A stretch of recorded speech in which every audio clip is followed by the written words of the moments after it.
Is North Carolina still governed by the people or only by permission? Remember, we fight for what's right because it's time to go right. North Carolina, listen up.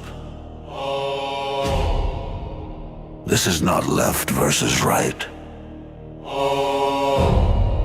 This is the people versus permission. We do not beg for rights, we stand on them. We do not rent liberty from power. By the people, not by permission. Governed by the people, not by permission. This is Go Right with Peter Boykin.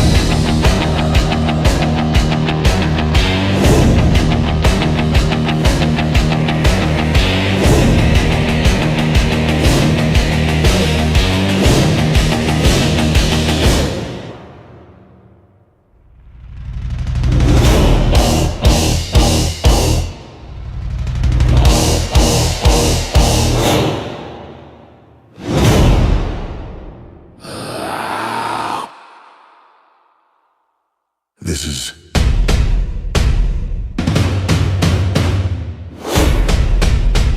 Go Right with Peter Boykin.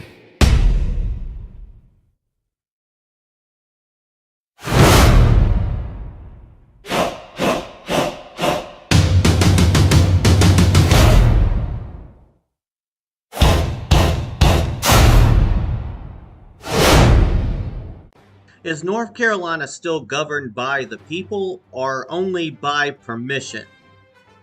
This is Peter Boykin, and this is hashtag Go Right with Peter Boykin. I want you to imagine something simple. Not a politician, not a party leader, not a donor or a consultant or a strategist, just a voter. A North Carolinian who still believes that stepping into a voting booth means something. That they are participating in a system where authority flows upwards from the people, not downward from institutions. Now ask yourself this. Does the system still see that voter as the source of power, or as a variable to be managed? Because when you look honestly at what is happening across North Carolina, the answer becomes uncomfortable. Political parties are no longer competing for voters. They are controlling access to them. Candidate loyalty is no longer earned through persuasion. It is enforced through compliance. And voter tools are no longer civic instruments. They are rewards. Step out of line and they disappear. That should disturb anyone who still believes in a constitutional republic. The Constitution does not protect political parties. It restrains them. It does not give leadership the right to decide who deserves a voice. It exists to protect the people from consolidated power. Yet power is consolidating anyway. Different parties, different tactics, same instinct. Control. We are told this is a strategy. We are told this is a necessity. We are told that this is how the game is played. But when the game replaces the Constitution, liberty always loses. Courts step back. Federal oversight retreats. And the final line of defense becomes the voter. But here's the problem.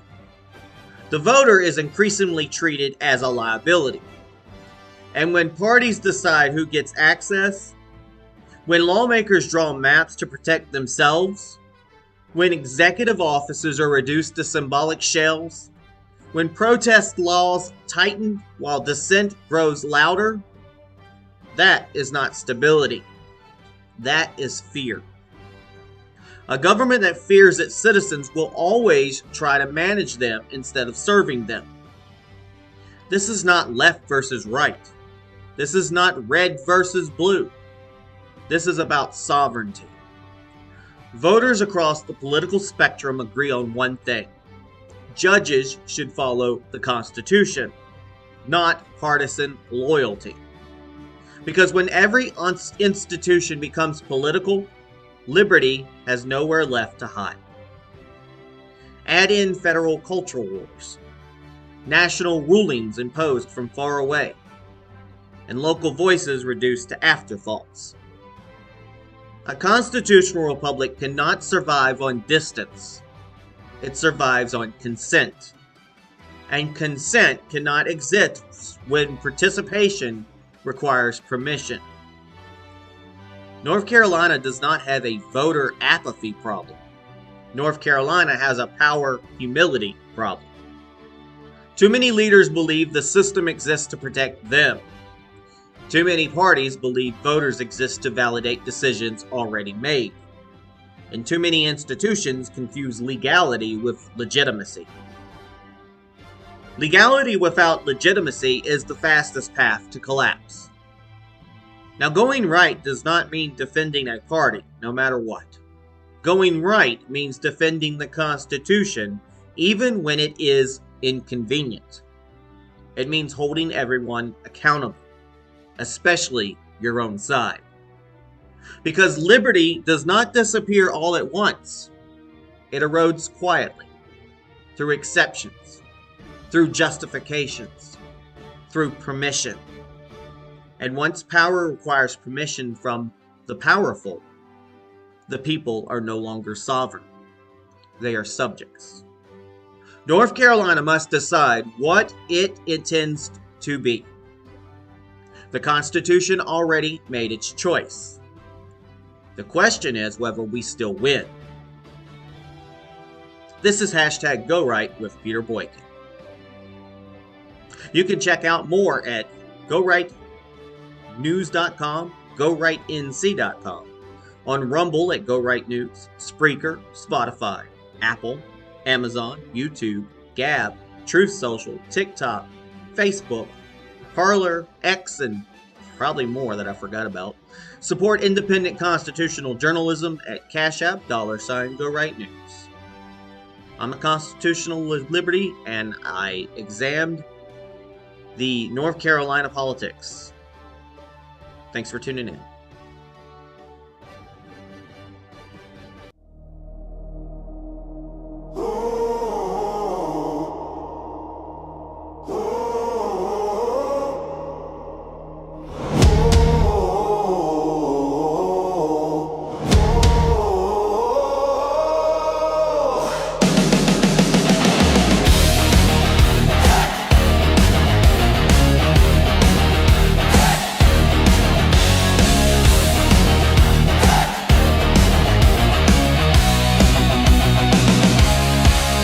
See a line at the polling place, quiet faith on every face. They came to speak, they came to choose, but power hates it when it moves. Tools get locked behind a door, loyalty gets you something more. Step out of line, you lose your voice, like liberty is a party choice. Maps get drawn, rooms get closed, promises rot where truth gets sold. They call it order, they call it law, but who decided what we saw? Is North Carolina governed by the people, or only by permission? Do we still own our constitutional republic, or just a rented position? If your rights require approval, then your freedom is a fiction. Is North Carolina governed by the people, or only by permission? Hey. Hey. Courts step back, the pressure stays. Power plays in quiet ways. A job gets stripped, a voice gets cut.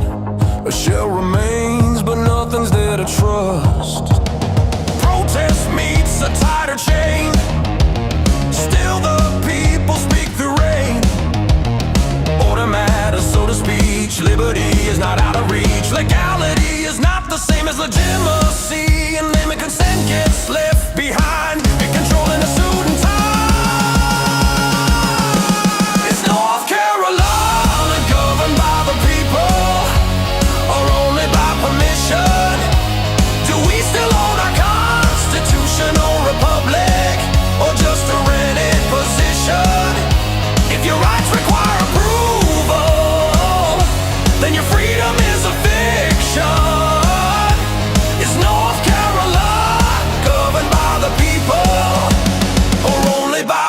permission.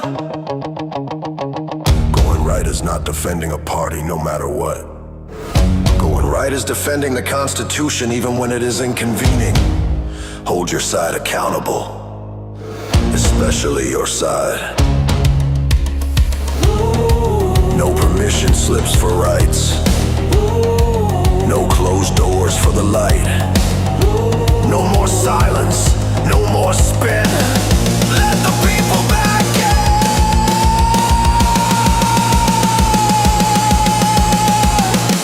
in. Is North Carolina governed by the people, or only by permission? Do we still own our constitutional republic, or just a rented position? If your rights require approval, then your freedom is a fiction. Is North Carolina governed by the people, or only by permission? Consent of the governor, not permission from the powerful. Nothing.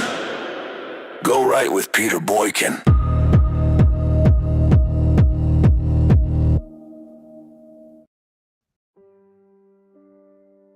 Are North Carolina voters losing power while parties consolidate control? Welcome back to Go Right News, and this is a Go Right NC segment. I am your host, Peter Boykin, and this is hashtag Go Right with Peter Boykin. Picture a North Carolina voter standing in line at a polling place. They believe their vote still matters. They assume the system exists to serve the people, not the other way around. But behind the scenes, party leadership, legal maneuvering, and institutional gatekeeping are quietly reshaping who gets heard and who gets sidelined. This is not about left versus right. This is about whether a constitutional republic can survive when power stops flowing upwards from the people. Across North Carolina, the political system is changing. Not through sweeping reform or open debate, but through quiet consolidation. Let's talk about the voter rolls and party switching signaling deeper instability. Public reporting shows a steady shift in North Carolina voter registration and candidate party affiliation. Party switching is no longer rare or shocking. Candidates are changing labels not out of convenience, but necessity. Political analysts note that ideological enforcement inside both major parties has intensified. Loyalty is rewarded, independence is punished, and candidates who challenge leadership expectations face isolation, loss of institutional support, or exclusion from party infrastructure altogether. That's not voter engagement.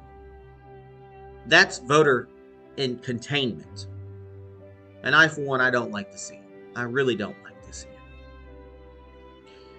Meanwhile, there's party machines control access to the electorate. On the Democratic side, reporting reveals that party leadership has withheld voter turnout tools from candidates who previously supported overriding a governor's veto. Access to data, outreach lists, and campaign infrastructure is now conditional. Parties that aren't really supposed to take sides, right? Now, when political parties decide who is allowed to reach voters, participation becomes a privilege instead of a right. And the Constitution does not authorize parties to ration civic access. Folks, if you're a candidate, you could always access a lot of data through the voter information on the local websites and the the state voter rolls. They update it. It takes a little bit of extra work, but it's there.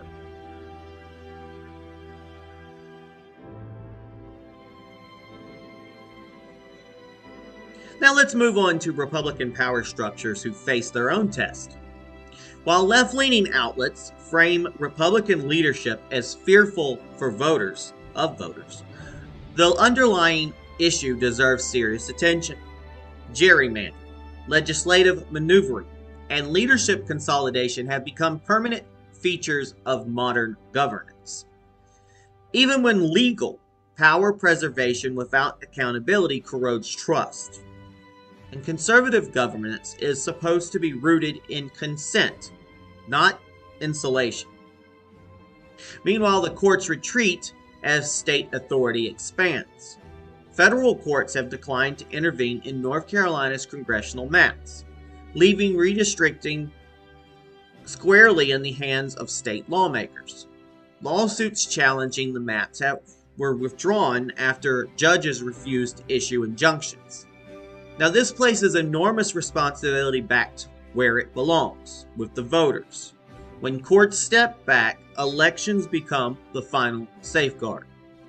I can agree with that.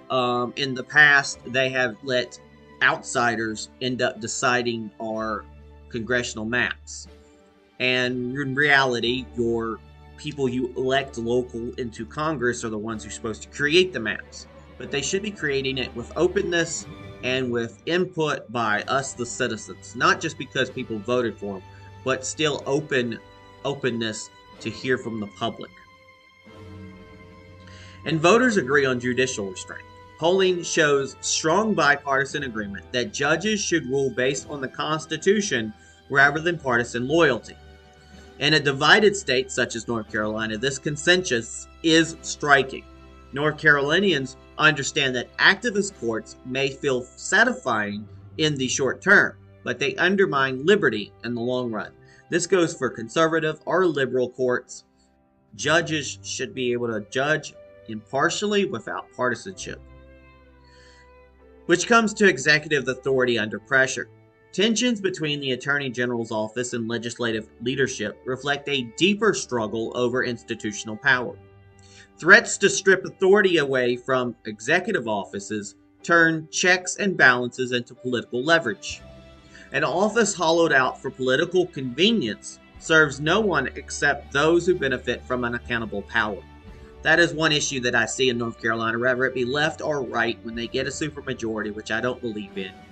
They try to tend to take away power from our governor, our attorney general, our lieutenant governor. Lieutenant governor really, basically at this point, doesn't really do much, isn't really given much to do other than to run the Senate, but at the same time, they don't normally do that. Meanwhile, protest laws tighten while dissent continues. And we have a lot of protests, usually by the left here. The right wing would like to protest. I used to do a lot of so-called protests or rallies, and especially during the whole COVID situation. It's calmed down because of the Charlie Kirk issues and the violence that's been going on, etc., etc. But the left still continues to do what they do. Despite stricter protest laws, North Carolinians continue to demonstrate. Arrests have increased, lawsuits are pending. Order matters, so does free speech. And the Constitution does not require obedience to be quiet to the legitimate. And folks, though, if you're going to go out protest or rally, peaceful protest, follow the Constitution, follow the First Amendment. Meanwhile, federal cultural wars land in North Carolina. Pending Supreme Court rulings affecting Medicaid policy and gender-related medical services place North Carolina directly in the path of national cultural battles. Regardless of personal ideology, these decisions increasingly bypass local debate and community consent. The federal power grows, and the distance from the voter grows with it. Folks, that's a lot right now. Every day I get a digest of what's going on in North Carolina, and every day I'm going to try to give y'all some information about what's going on, especially in North Carolina. I do talk about all of the United States. I do talk about worldly issues, but I live in North Carolina. I've ran for multiple offices in North Carolina. I put a lot of faith in North Carolina, and so I will continue the Go Right NC initiative. You can follow and support Go Right News and Go Right NC at GoRightNC.com, GoRightNews.com, and Rumble at Go Right News, Spreaker, Spotify, Apple, Amazon, YouTube, Gab, Truth Social, TikTok, Facebook, Parler, X, etc., etc. There's so many of them every day. You can support independent constitutional journalism at Cash App, $GoRightNews. And I'm your host, the Constitutionalist for Liberty, examining North Carolina politics and world politics, exploring party control, voter access, judicial restraint, and the quiet consolidation of power. Thank you for tuning in, and I hope you enjoy my monologues and my commentary, and I will continue challenging whether the state is still governed by consent or permission. Don't forget.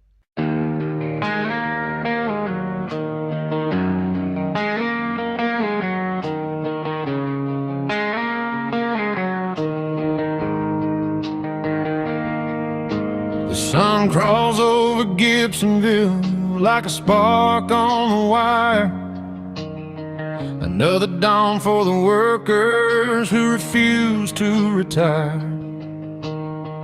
Old mill's empty, but the spirit never left this town. And every family on these roads keeps holding the ground. Kids and school buses rolling past, the rust and the shine. Some classrooms falling apart, but they're still learning just fine. Faith and stubborn pride build every ridge and pine. You're out in Alamance County, you can feel the design. Raleigh keeps talking, but they don't see our eyes. We are the storm on the horizon, where the Carolina will rise. From the fields of snow camp to the lights of Burlington nights, we are the voice that never fades when the truth ignites. Yeah, out in Alamance, the Carolina will rise.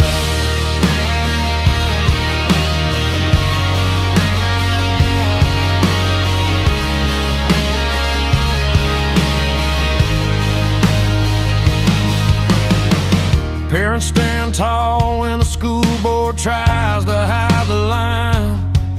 Tax fights and textbooks worn out like a decades-old sign. Sheriff badges shining out on Highway 87. They keep watch through the night as the county prays for heaven.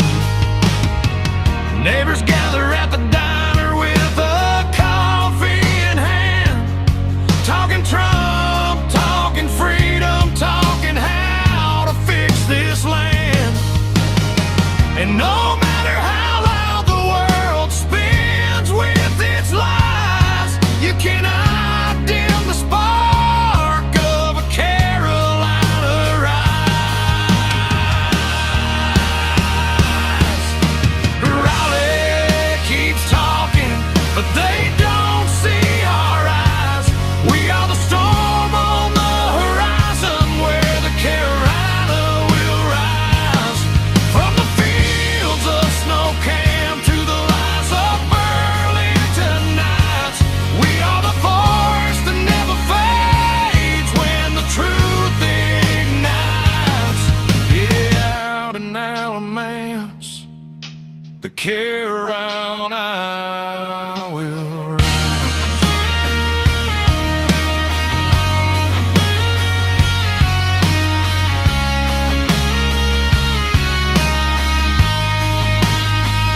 We carry fire in the stores our families kept. We carry memory of every promise the politicians swept. We stand unbroken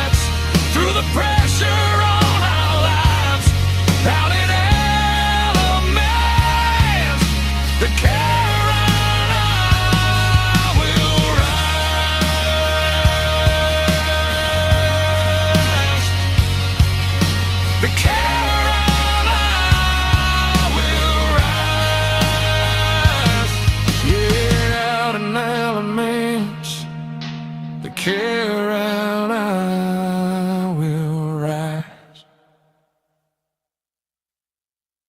To hashtag Go Right.